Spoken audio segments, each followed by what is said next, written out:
Parlons du film Superman. Alors, je ne vais pas faire une critique du film exceptionnellement comme je le fais tout le temps. Brièvement, le film est excellent. C'est peut-être même le meilleur film Superman que j'ai vu de ma vie. À chaud, bien entendu. Sûrement l'un des meilleurs James Gunn et le James Gunn le plus sage, le plus pur que James Gunn a pu faire. David Corenswet est incroyable dans le rôle. Tout le casting est incroyable. Mention spéciale Nicolas Hoult qui est monstrueux. L'alchimie avec Lois Lane, Rachel Brosnahan est incroyable. Le film, c'est du fanservice mais généreux. Enfin bref. Moi, je vais vous parler d'une chose du film. Une chose qui a fait polémique pour des raisons qui, évidemment, sont complètement stupides parce que le message est juste. Alors, il n'est pas jusqu'au boutiste, mais il est juste.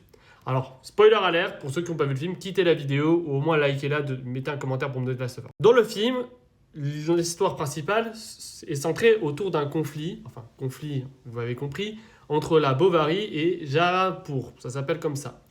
Et en fait, le dirigeant veut complètement coloniser, détruire le pays, le récupérer et le diviser avec l'ex-Luthor, qui l'ex-Luthor va le fournir en armes et en propagande.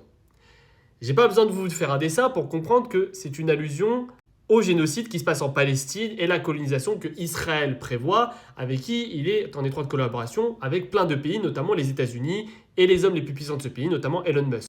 Le dirigeant de la Boravie est une totale caricature de Benjamin Netanyahou dans sa façon de parler, sa façon d'être, sa façon de s'exprimer. Donc oui, l'allusion est bien plus forte. Alors oui, c'est pas original. Oui, c'est avec des gros sabots. Oui, ça fait un peu trop gentil, surtout qu'on parle quand même d'un génocide qui se passe en Palestine et que ça fait un peu trop. On va se résoudre et se mettre main dans la main avec les héros, même si évidemment la Bovary se fait complètement massacrer et le dirigeant se fait tuer par Hawk Girl.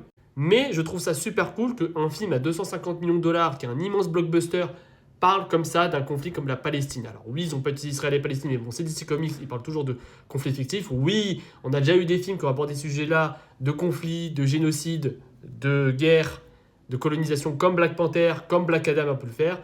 Mais avec un film tel que Superman, pour moi, c'est juste cohérent. Parce que Superman représente l'espoir, Superman représente l'optimisme. Et à l'heure où tous les super-héros sont devenus nuancés, sont devenus un peu plus sombres, sont devenus un peu plus dans la remise en question, avoir un héros juste naïf qui veut sauver des écureuils et surtout, dit en pleine balle, on s'en fout du côté des Japon s'ils ont fait du mal ou pas. Dans tous les cas, la Boravie veut les tuer, veut tous les massacrer sans aucune justification. C'est des criminels de guerre et ils doivent être condamnés. Et ben moi, je trouve ça génial. Alors oui, c'est pas frontal. Oui, pour des personnes très politisées, ça paraît sage. Mais avoir des films à 250 millions de dollars qui abordent ce sujet-là, surtout avec un personnage mythique comme Superman qui représente la paix et du devoir civique, et ben moi, je trouve ça important. Et j'espère que tous les autres projets du DCU vont suivre cela de manière un peu plus frontale comme Supergirl et Peacemaker. Mais moi, je trouve ça génial qu'ils abordent ce sujet-là et que surtout, ils montrent aux gens ce qui se passe à travers le monde via les super-héros, car les super-héros et le cinéma, c'est politique. Et ça, vous devez le retenir, c'est très important. Et merci James Gunn pour ça. Merci.